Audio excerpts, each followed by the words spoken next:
Right Rammohan right Ramarao గారు నమస్తే అండి. నమస్కారం మేడం. రామారావు గారు 11 పేజీల లేఖలో ఉద్దేశపూర్వకంగా చేసిన తప్పిదాల గురించి మాట్లాడారు. అయితే తప్పులు చేసిన వారిపైన చర్యలు తీసుకోవాలని కూడా సిట్ పేర్కొంది. మరి ఏంటి, ఎలా సమాయత్తం అవుతున్నారు మీరు? సో మీరేమో అసలు కల్తీ నెయ్యి ఏమీ జరగలేదు, సిట్ సిబిఐ కూడా దాన్ని చెప్పింది, మరి మీరెందుకు దీన్ని పదే పదే ప్రస్తావిస్తున్నారని మాట్లాడుతున్నారు? Good evening madam. ఇక్కడ ఈ రాష్ట్రంలో ఆంధ్రప్రదేశ్ లో పోలీస్ వ్యవస్థ పరిస్థితి మనం ఇంతకుముందు కూడా మాట్లాడుతున్నాం.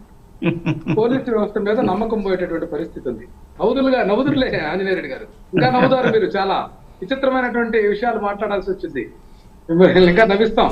నేనేమంటున్నానంటే మేడం, 36వ స్థానానికి కూటమి ప్రభుత్వమే కేంద్రంలో ఉన్నటువంటి ర్యాంకింగ్ 36వ ర్యాంక్. అంటే సిట్ ఆంధ్రప్రదేశ్ ప్రభుత్వానికి సంబంధించింది కదా మేడం. అంటే సిట్ అంటే ఏం లేదు మేడం, చంద్రబాబు నాయుడు సిట్ అంటే సిట్టు, స్టాండ్ అంటే స్టాండ్.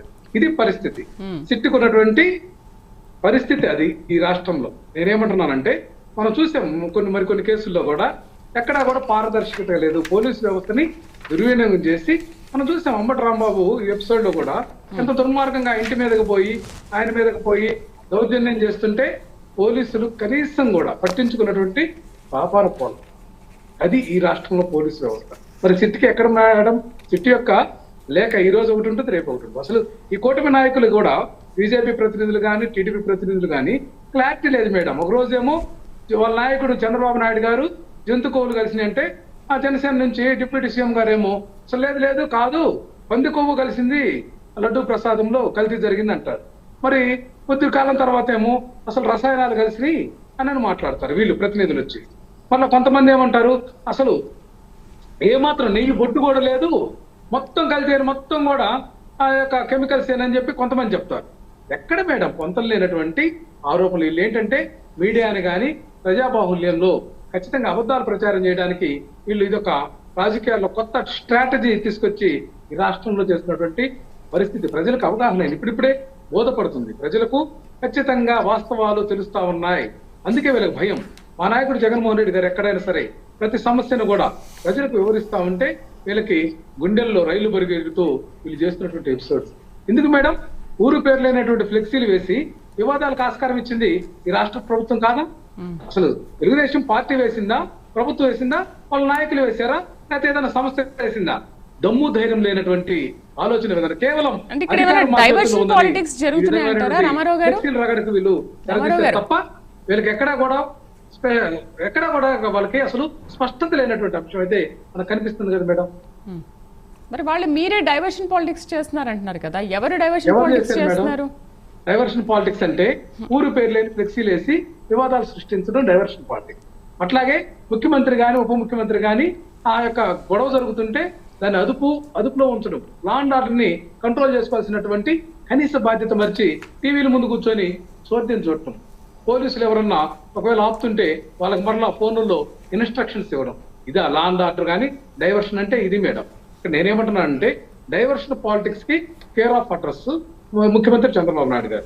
ఆయన యొక్క నిన్న కూడా చూసాం మేడం, ఆయన ట్రాప్ లో పడొద్దు, వైసీపీ ట్రాప్ లో పడొద్దని తెలుగుదేశం పార్టీ వాళ్ళకి ఆయన సందేశం ఇస్తుంటే ఎంత దుర్మార్గం మేడం.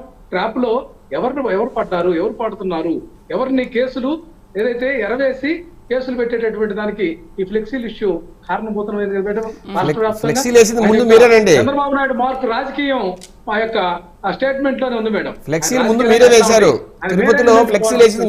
ఆయన ట్వీట్ గా మన మీడియా ముందు మాట్లాడే దాంట్లో సిద్ధహస్తుడు. ఈ యొక్క రాజ్యాంగంలో కానీ వ్యవస్థలో ఉన్నటువంటి ప్రజాస్వామ్యంలో ఉన్నటువంటి చట్టంలో ఉన్నటువంటి సౌలభ్యాలను తన అవసరానికి తిరుపతిలో ఫ్లెక్సీలు వేసింది మీరే, అక్రమాలకు దుర్మార్గాలకు ఆయన వినియోగించుకుంటాడనేది ఇది మొట్టమొదటిసారి కాదు మేడం. వెనకటి ఒక సామెత ఉంది. ఆ సామెత మాదిరిగా ఏదైతే కనకపో సింహాసనమున సునకమును కూర్చుండబెట్టినా దాని వెనకటి బుద్ధి మారదనేటువంటి అంశం మీద చూస్తే ఆయన మొట్టమొదటి ఏం చేశారో ఇప్పుడు ఇంత వయసు మళ్ళినా కూడా అదే. ఏమండి, ఎవరికి క్రెడిబిలిటీ ఉందో, ఎవరు దుర్మార్గమైన ఫ్యామిలీనో అందరికీ తెలుసండి రాష్ట్రంలో. కోట్లాది కోట్ల రూపాయలు వైఎస్ ఫ్యామిలీ బతుకేందో, వైఎస్ ఫ్యామిలీ సత్తా ఏందో, వైఎస్ ఫ్యామిలీకి ఉన్న బ్యాక్గ్రౌండ్ ఏందో అందరికీ తెలుసండి. నారా చంద్రబాబు నాయుడు గారికి జగన్మోహన్ గారికి పోల్చమాకండి. రాజ్యాంగం, రెడ్ బుక్ రాజ్యాంగం అమలు చేస్తా ఉన్నారు. కూడా వీళ్ళు పారదర్శకంగా ప్రజలకు ఏం చేశారు చెప్పానండి? సూపర్ 6 పేరుతోటి సూపర్ మోసం చేశారు. 147 హామీలు అసలు ఒక్కటి కూడా సరిగ్గా లడ్డు అమలు గురించి చేయకుండా మాట్లాడదాం. ఈ రోజు మేమన్నీ పూర్తి చేసామని డబ్బా కొట్టుకుంటున్నారు. ఇది మంచి ప్రభుత్వం లడ్డు డబ్బా లడ్డు కొడతారు. గురించి మాట్లాడదాం ఇది ముందు. వీళ్ళ యొక్క అంశం. మీరు ఎందుకంటే ఇక్కడ ఏమంటున్నారు? మైక్ మీటింగ్ ఏదో బుక్ చేస్తారు. లడ్డు ఎక్కడి నుంచి వచ్చింది బాబు? లడ్డు అనేది లడ్డు గురించి మాట్లాడదాం. లడ్డు గురించి మాట్లాడండి. ఏమండి వైఎస్ ఫ్యామిలీకి ఉన్న పెట్టుబడి ఏంటి? వైఎస్ ఫ్యామిలీకి ఉన్న నేరమయ సామ్రాజ్యం ఉంది. వాళ్ళ దుర్మార్గాలు దుశ్చర్యలు అందరూ తెలుసండి. గత 30-40 సంవత్సరాలుగా రాజశేఖర రెడ్డి ఎంతమంది చంపించాడు, రాజారెడ్డి ఎంత దుర్మార్గంగా ప్రవర్తించాడు, జగన్మోహన్ ఎంత దుర్మార్గంగా ప్రవర్తించాడు అందరూ తెలుసండి.